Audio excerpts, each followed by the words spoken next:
Oi, meus amores, que bom encontrar com vocês. Vamos seguindo com o nosso estudo de O Livro dos Espíritos.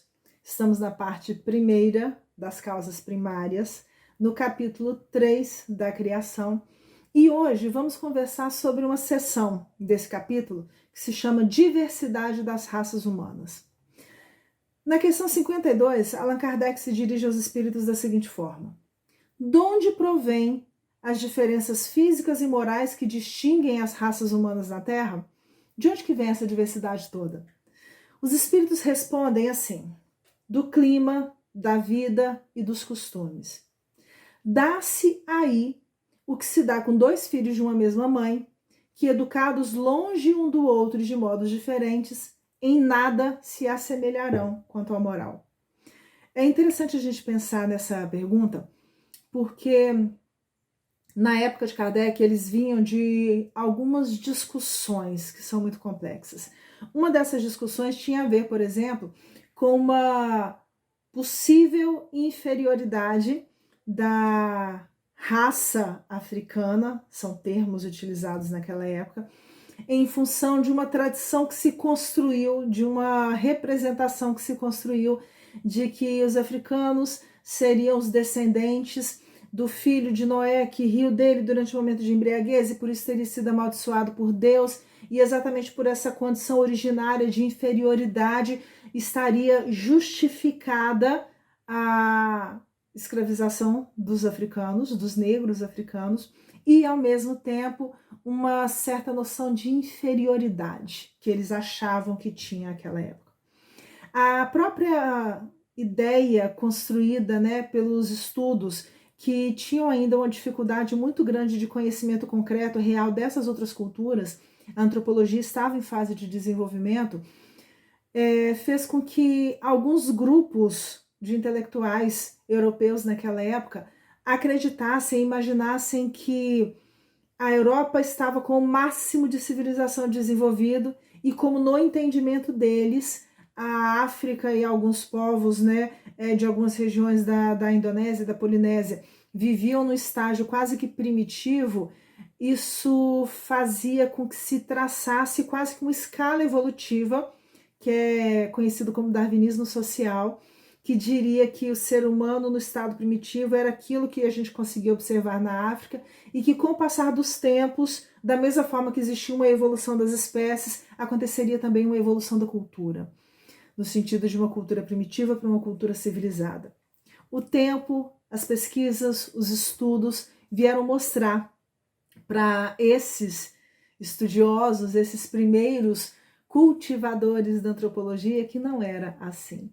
E aí, nesse ponto, é interessante porque os espíritos vêm dar uma resposta para Kardec que dialoga exatamente com essa outra possibilidade, com essa possibilidade que tem a ver quase que com um certo relativismo cultural que a gente vai estudar depois durante o século XX, final do século XIX, início do século XX. De onde que vêm as diferenças? Do clima, da vida, dos costumes. Os climas vão motivar, formas de sobrevivência diferentes de cada um desses povos.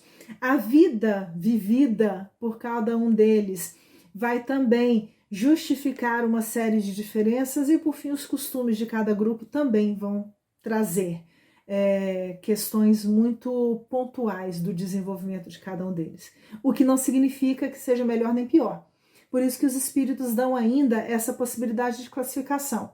Imagina que são dois irmãos nascidos da mesma mãe, porque somos filhos nascidos de um mesmo pai, que são colocados em lugares distintos e vão viver, vão crescer, vão se desenvolver de forma completamente distintas um do outro. Isso vai fazer com que eles apresentem características diferentes. Na questão 53, os espíritos vão perguntar: o homem surgiu em muitos pontos do globo? Está tudo dialogando com a ideia da criação. E vamos lembrar aqui que quando ele pergunta se o homem surgiu em muitos pontos do globo, ele não está se referindo especificamente à nossa espécie, ao Homo sapiens. Ele está falando desse gênero humano, desse ser, E aí, nós percebemos que a ciência mostra hoje que existiram, hominíneos, como é o termo utilizado hoje em dia, diferentes surgindo em pontos diferentes do planeta, com características diferentes, com singularidades, com questões adequadas às diversas possibilidades de vida que eram colocadas para esses seres. E é por causa disso, e vamos lembrar sempre, né, que o entendimento do lado de lá, do mundo dos espíritos, é muito mais amplo, muito mais completo do que a gente tem. Exatamente por causa disso, os espíritos vão responder: sim, surgiram em vários pontos do globo e em épocas várias, o que também constitui uma das causas da diversidade das raças. Depois, dispersando-se os homens por climas diversos e aliando-se os de uma aos de outras raças, novos tipos se formaram. E aí a gente vai entendendo do porquê que existem todas essas classificações que eles colocam, né?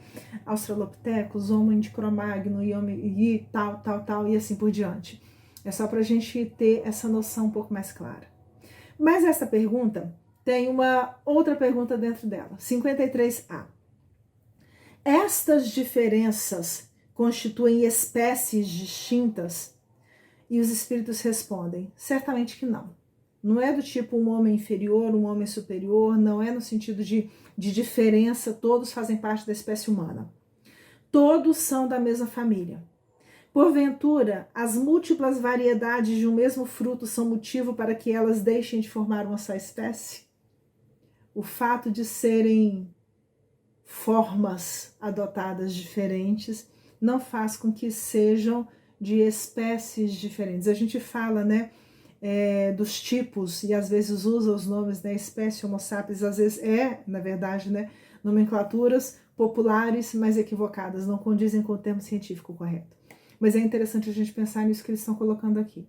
Todos esses tipos, né, que compuseram essa grande espécie humana são membros, são todos da mesma família. Questão 54. Pelo fato de não proceder de um só indivíduo a espécie humana, devem os homens deixar de considerar-se irmãos? Porque antigamente acreditava-se que todos eram irmãos porque todos tinham vindo de Adão, faziam parte todos de uma mesma família que foi se desenvolvendo. O fato de não fazermos parte dessa mesma família, né, de não virmos todos de uma única pessoa, significa que os homens não precisam, não devem se considerar como irmãos? E aí os espíritos respondem. E respondem a resposta do espírito, né? Daquilo que nós somos, da essência, eu, Rogério, espírito. Todos os homens são irmãos em Deus, porque são animados pelo espírito e tendem para o mesmo fim. Todos nós somos irmãos, porque todos nós somos espíritos, todos nós somos criações divinas e todos nós estamos fadados à mesma fatalidade, né? Que é a perfeição. Estais sempre inclinados a tomar as palavras na sua significação literal. E é interessante essa colocação, porque vai voltar em vários momentos, porque tem a ver com uma situação muito clara por parte dos espíritos, que é a comunicação via pensamento, que se dá muito mais na possibilidade de ideias, que nós, aqui na Terra, precisamos vestir com uma forma de palavras para nos fazermos entender. Eles não precisam tanto disso, porque eles conseguem transmitir a ideia. Qual é a ideia deles dessa família universal? É literalmente a família do universo, da criação divina. Ficamos por aqui. Um beijo para vocês.